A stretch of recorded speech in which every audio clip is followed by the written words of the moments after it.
दक्षिण पश्चिमी मानसून अगर भारत में आया है तो एक समय बाद वो वापस भी लौटेगा, है ना। तो मानसून के लौटने की क्रिया को हम लौटता मानसून कहते हैं, लौटता मानसून, या फिर मानसून का निवर्तन कहते हैं। जो लौटता मानसून है उसे हम मानसून का निवर्तन कहते हैं। ठीक है, सवाल इस तरह से बनते हैं कि मानसून का निवर्तन कब से प्रारंभ होता है। ठीक है, निम्नलिखित में से कौन सी अवधि मानसून के निवर्तन का काल है। मानसून के निवर्तन काल में भारत में कहां पर वर्षा होती है। मानसून का निवर्तन भारत के किस राज्य से सबसे पहले प्रारंभ होता है। तमाम तरह से दसों तरह के सवाल इस चैप्टर से बनते हैं। तो मानसून का निवर्तन चैप्टर का नाम है और इंग्लिश में से कहते हैं रिट्रीट ऑफ द मानसून। तो रिट्रीट ऑफ द मानसून को आइए समझते हैं।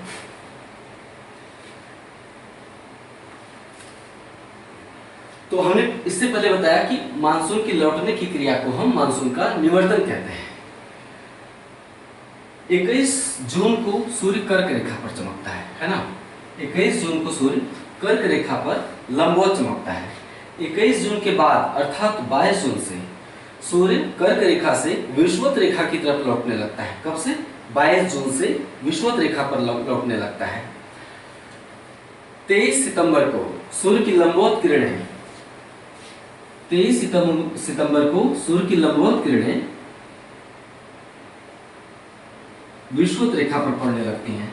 23 सितंबर को, ठीक है, कर्क रेखा यहाँ पर है। सूर्य की लंबवत किरणें 21 जून को कर्क रेखा पर थी। 22 जून से सूर्य की लंबवत किरणें विषुवत रेखा की तरफ लौटने लगती हैं और 23 सितंबर तक सूर्य की लंबवत किरणें विषुवत रेखा पर पहुंच जाती हैं। ठीक है, इसके परिणाम स्वरूप इस अवधि में पश्चिमोत्तर भारत में स्थापित ITCZ, इसके परिणाम स्वरूप पश्चिमोत्तर भारत में गर्मियों के मौसम में स्थापित ITCZ भी दक्षिण की तरफ खिसकने लगता है। ठीक है, ITCZ के दक्षिण की तरफ खिसकने के साथ ही मानसून भी दक्षिण की तरफ खिसकने लगता है।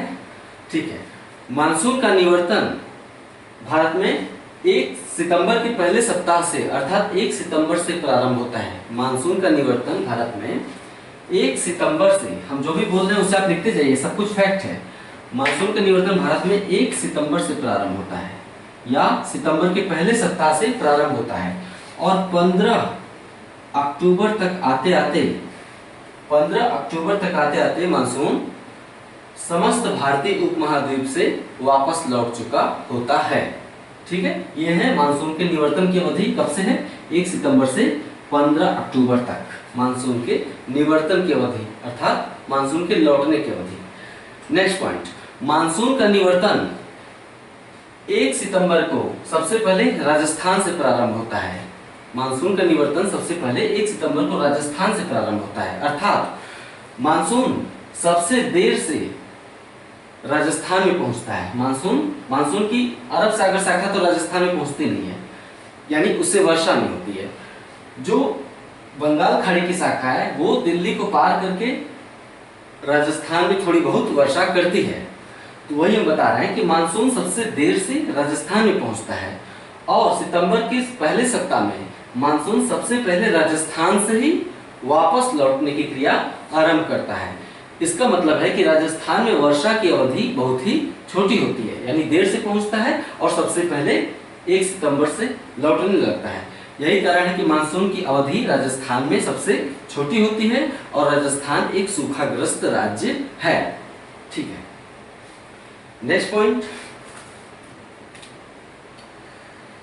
मानसून के निवर्तन काल में यानी मानसून के पीछे हटने के काल में अक्टूबर और नवंबर के महीनों में अर्थात अक्टूबर और नवंबर के महीनों में सर्वाधिक वर्षा पूर्वी तटीय मैदान पर होती है।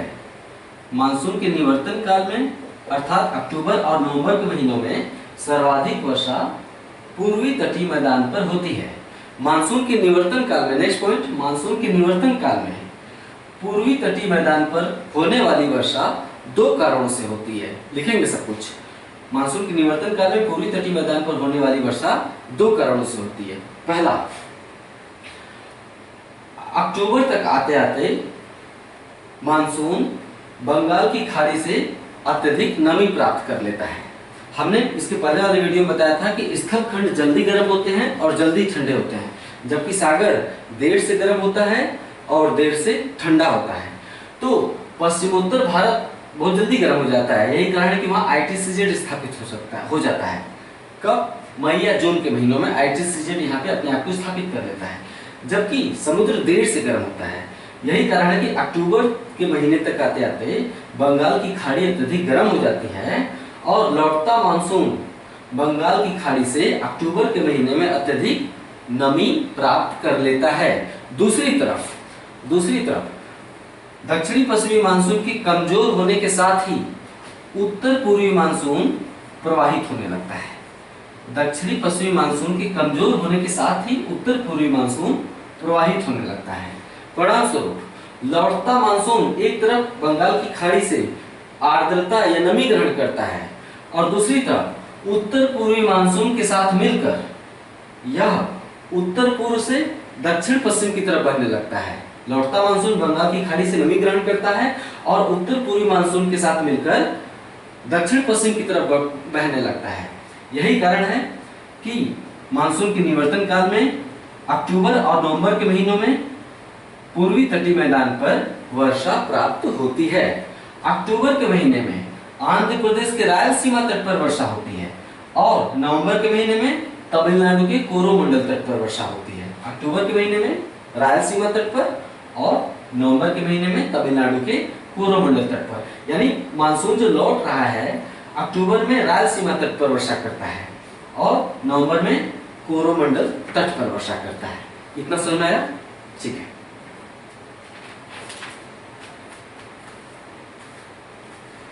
हमने बताया कि मानसून के निवर्तन काल में पूर्वी तटीय मैदान पर दो कारणों से वर्षा होती है। पहला कारण मैंने बता दिया, लौटता मानसून और उत्तर पूर्वी व्यापारिक पवनों के साथ मिलकर पूर्वी तटीय मैदान पर होने वाली वर्षा। दूसरा कारण क्या है? अक्टूबर नवंबर के महीनों में दो कारणों से यहाँ पर वर्षा होती है। दूसरा कारण, अक्टूबर के महीने तक आते आते बंगाल की खाड़ी अत्यधिक गर्म हो जाती है, क्योंकि सागर देर से गर्म होता है। तो अक्टूबर के महीने तक आते आते बंगाल की खाड़ी अत्यधिक गर्म हो जाती है। बंगाल की खाड़ी का गर्म सतह, सागर का जो ऊपरी सतह होता है उसे हम सतह कहते हैं, ऊपरी हिस्सा। तो बंगाल की खाड़ी का गर्म सतह उष्णकटिबंधीय चक्रवातों की उत्पत्ति के लिए अनुकूल दशाएं प्रदान करता है। गर्म सतह, बंगाल की खाड़ी का गर्म सतह उष्णकटिबंधीय चक्रवातों की उत्पत्ति के लिए आदर्श दशाएं प्रदान करता है। अक्टूबर के महीने में बंगाल की खाड़ी में उष्णकटिबंधीय चक्रवात पैदा होते हैं। ये चक्रवात पूर्व से पश्चिम की ओर चलते हैं। ये चक्रवात स्थिर नहीं होता है, हमेशा जहां पे पैदा होता है वहां से चल लेगा दूसरी दिशा में। तो बंगाल की खाड़ी में बनने वाला चक्रवात पूर्व से पश्चिम दिशा में भ्रमण करता है। पश्चिम दिशा में भ्रमण करते हुए यह चक्रवात पूर्वी घाट से टकराता है।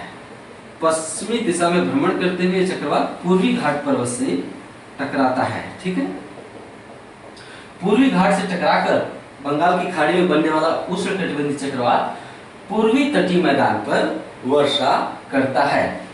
बंगाल की खाड़ी में बनने वाले उष्ण चक्रवात से अक्टूबर और नवंबर के महीनों में, कब? अक्टूबर और नवंबर के महीनों में उड़ीसा के उत्कल तट, आंध्र प्रदेश के रायलसीमा तट और तमिलनाडु के कोरोमंडल तट पर वर्षा होती है।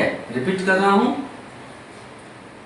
बंगाल की खाड़ी में बनने वाला उष्ण चक्रवात पश्चिम की ओर गमन करता है, पूर्वी घाट से टकराकर पूर्वी तटीय मैदान पर वर्षा करता है। उष्ण चक्रवात से होने वाली वर्षा उड़ीसा के उत्कल तट पर, आंध्र प्रदेश के रायलसीमा तट पर और तमिलनाडु के कोरोमंडल तट पर होती है। उष्ण चक्रवात से होने वाली वर्षा मुख्य रूप से अक्टूबर और नवंबर के महीने में होती है। ठीक है, ये हमने बताया भारत में मानसून के निवर्तन काल में अर्थात लौटता मानसून के काल में अर्थात रिट्रीट ऑफ द मानसून के काल में भारत में होने वाली वर्षा। इसका अगला वीडियो होगा उष्णकटिबंधीय चक्रवात, जिसमें आप उष्णकटिबंधीय चक्रवातों के विषय में थोड़ी सी विस्तृत जानकारी प्राप्त करेंगे और ये भी जानकारी प्राप्त करेंगे कि क्यों बंगाल की खाड़ी में ही उष्ण चक्रवात बनते हैं, अरब सागर में क्यों नहीं बनते हैं, है ना। इसके अलावा उष्णकटिबंधीय चक्रवातों की जो विशेषताएं होती हैं, चक्रवात की आंख क्या होती है, चक्रवात की आंख की दीवार क्या होती है, चक्रवात में सबसे ज्यादा वर्षा किन क्षेत्रों में होती है, चक्रवात खत्म क्यों हो जाता है, चक्रवात दिल्ली तक क्यों नहीं पहुंचता है, चक्रवात बनारस से इलाहाबाद में वर्षा क्यों नहीं करता है। इन सारे प्रश्नों का उत्तर आप उष्णकटिबंधीय चक्रवात वाले वीडियो में पाएंगे। ओके, आज का वीडियो कैसा लगा हमेशा की तरह प्रतिक्रिया देते रहिए। नमस्कार।